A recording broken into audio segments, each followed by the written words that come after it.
La population des patients en situation de handicap participe moins au dépistage et donc le cancer peut être déjà plus avancé ou plus grave et plus difficilement traitable. Handicap et cancer, adapter le parcours de soins. Avec Marion Pesrard, infirmière référente handicap au Centre de lutte contre le cancer François Baclès à Caen. Quelle est votre mission ? Aujourd'hui, j'accompagne les patients pendant leur traitement actif et j'ai une autre mission, c'est celle d'être référente handicap. C'est quoi un référent handicap ? Déjà, c'est un dispositif qui est mis en place depuis juin 2023. C'est une obligation dans tous les établissements de santé. La première grande mission, c'est l'accès aux soins et c'est aussi informer et sensibiliser les équipes et soutenir les professionnels. Et la partie accompagnement référent handicap, c'est évaluer, identifier et accompagner les personnes qui ont besoin. L'objectif, c'est de permettre au patient d'être acteur de sa prise en charge et c'est toujours faire avec et pas faire pour. Comment accompagnez-vous les patients ?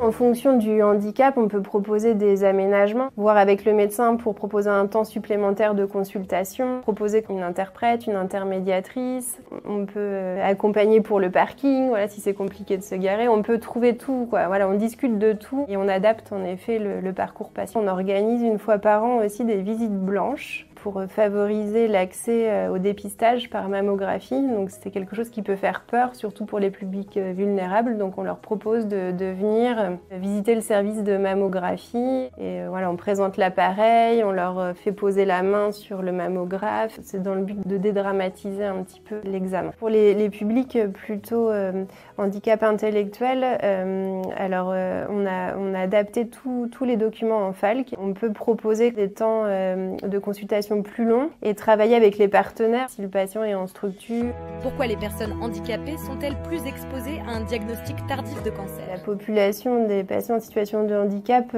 participe moins au dépistage. Il me semble qu'ils ont du mal à recevoir les courriers. En tout cas, le cancer est découvert plus tard que sur la population générale et donc le cancer peut être déjà plus avancé ou plus grave et plus difficilement traitable. Comment aider les patients dans l'acceptation de ce double handicap ?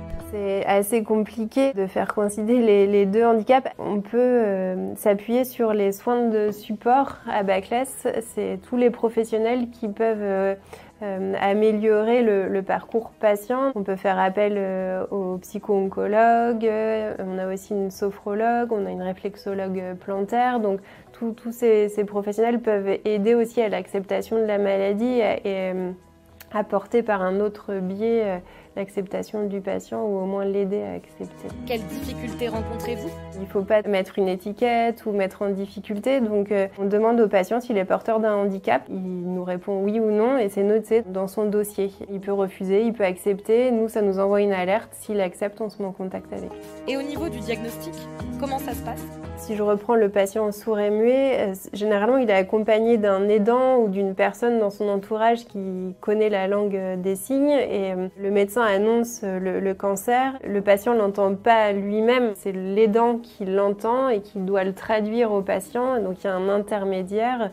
On ne sait pas ce que l'intermédiaire répète, on ne sait pas si ça peut être compliqué pour lui, il y a beaucoup d'émotions. Les médecins disent que c'est beaucoup plus compliqué. Vraiment, ça demande une grande adaptation au patient. Vous se posez la question du consentement libre et éclairé. Est-ce que le patient a toutes les informations ? Est-ce qu'il a connaissance des informations qui lui ont été données ? Est-ce qu'il peut donner son consentement pour le traitement ? Que reste-t-il à améliorer selon vous ? Ce qui me marque le plus, je dirais comme ça, sans réfléchir, c'est notre manque de formation, en fait, en tant que soignant. On a une toute petite formation sur les personnes en situation de handicap, mais on connaît vraiment mal ce milieu et surtout tous les professionnels qui peuvent se déployer sur le territoire. Que diriez-vous à un hôpital qui hésite à mettre en place un tel dispositif ? Je pense que le message, c'est de ne pas oublier que les patients vulnérables ont besoin encore plus de nous et de notre attention. C'est aussi à nous, référents handicap, d'aller vers les professionnels et de leur proposer des formations, en fait, de la sensibilisation, de la culturation.